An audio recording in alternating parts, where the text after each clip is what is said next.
നമ്മൾ കുറേ മാങ്ങ ഉപ്പിലിട്ടില്ലേ? ഇപ്പൊ കുറച്ച് മാങ്ങയും കൂടി ഉണ്ട് ട്ടോ ഇവിടെ. അപ്പൊ പിന്നെ എനിക്കത് ഉപ്പും മുളകും ഇട്ട് കഴിക്കാനൊരു കൊതി. ഇന്നലെ തന്നെ ഞാൻ അമ്മേന്റെ അടുത്ത് എനിക്ക് 2 മാങ്ങ തരണം ഉപ്പും മുളകും ഇട്ട് കഴിക്കാനാന്ന് പറഞ്ഞപ്പോൾ ആദ്യം ഒന്നും സമ്മതിച്ചില്ല. പിന്നെ കരഞ്ഞ് കാല് പിടിച്ചപ്പോൾ സമ്മതിച്ചു. ഈ മാങ്ങ ഉപ്പും മുളകും ഇട്ട് കഴിക്കാൻ എല്ലാവർക്കും അറിയാലോ. അപ്പൊ പിന്നെ ഞാനത് പറയണ്ടല്ലോ, നിങ്ങൾ കണ്ടാൽ മതി. അപ്പൊ ഞാൻ ഇതിന്റെ കൂടെ തന്നെ ഒരു ചെറിയ കഥ പറഞ്ഞുതരാം. ഞാൻ 5ാം ക്ലാസ്സിൽ പഠിക്കുമ്പോൾ ഒരു കഥയാണ് ട്ടോ. ആ സ്കൂളിൽ 7ാം ക്ലാസ് വരെയാണ് ഉള്ളത്. പക്ഷെ ഞാൻ അവിടെ 5ാം ക്ലാസ് മാത്രമേ പഠിച്ചിട്ടുള്ളൂ. അതായത് ഒരൊറ്റ വർഷം ഞാൻ അവിടെ പഠിച്ചുള്ളൂ. 5ാം ക്ലാസ്സിലേക്ക് ഞാൻ ആദ്യമായിട്ട് പോയപ്പോൾ ഞാൻ വിചാരിച്ചു ഞാൻ മാത്രമായിരിക്കും ഉണ്ടാവുക, എൻ്റെ കൂടെ പഠിച്ച ഒരാളും ഉണ്ടാവില്ല എന്ന്. പക്ഷെ അന്ന് എൻ്റെ കൂടെ 2ാം ക്ലാസ് മുതൽ പഠിച്ചിരുന്ന 2 പേരാണ് കേട്ടോ ആ സ്കൂളിലേക്ക് വന്നത്. ഒരാൾ എൻ്റെ വീടിന്റെ അടുത്തുള്ളതും വേറൊരാൾ കുറച്ച് ദൂരെയുള്ളതുമായിരുന്നേ. ഞങ്ങൾക്ക് സ്കൂൾ ബസ് കയറാൻ കുറച്ച് താഴോട്ടായിട്ട് പോകണം. അതുകൊണ്ട് തന്നെ സ്കൂൾ ബസ്സിന്റെ അവിടം വരെ ഒരു ഓട്ടോറിക്ഷേനെയായിരുന്നു ഏൽപ്പിച്ചുകൊണ്ടിരുന്നത്. ഞങ്ങളുടെ വീടിന്റെ അവിടെ നിന്ന് തന്നെ ഒരു 5-6 പേരുണ്ടാവും. അതിൽ ഒരാൾ ആൺകുട്ടിയാണ്. ഞാൻ ആ ഓട്ടോറിക്ഷേന്റെ സീറ്റിൽ ഇരിക്കുന്നത് ഭയങ്കര കുറവായിരിക്കും. കാരണം 5-6 പേരുള്ളത് കൊണ്ട് തന്നെ 5-6 പേർക്കും ആ ഒരൊറ്റ സീറ്റിൽ ഇരിക്കാൻ പറ്റില്ല.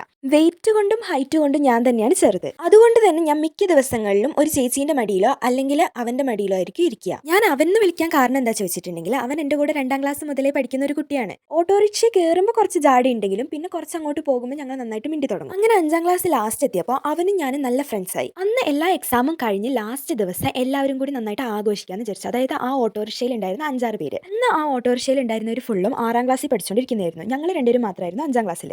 എപ്പോഴും മിണ്ടുന്നത് കൊണ്ട് തന്നെ അവൻ എനിക്ക് ഒട്ടും മറക്കാൻ പറ്റാത്ത ഒരു സമ്മാനമായിരുന്നു അന്ന് എനിക്ക് തന്നത്. അവന്റെ വെള്ളക്കുപ്പിയിൽ മുഴുവൻ അവൻ പച്ചവെള്ളം കൊണ്ടുവന്നിട്ട് അത് മുഴുവൻ എൻ്റെ തലയിൽ കൂടെ ഒഴിച്ചു. ഞാനും വിട്ടുകൊടുത്തില്ല. ഞാൻ എൻ്റെ വെള്ളക്കുപ്പിയിൽ വെള്ളം നിറച്ച് അവൻ്റെ തലയിൽ കൂടെ ഒഴിച്ചു. ഇത്രയൊക്കെ ഉള്ളൂ.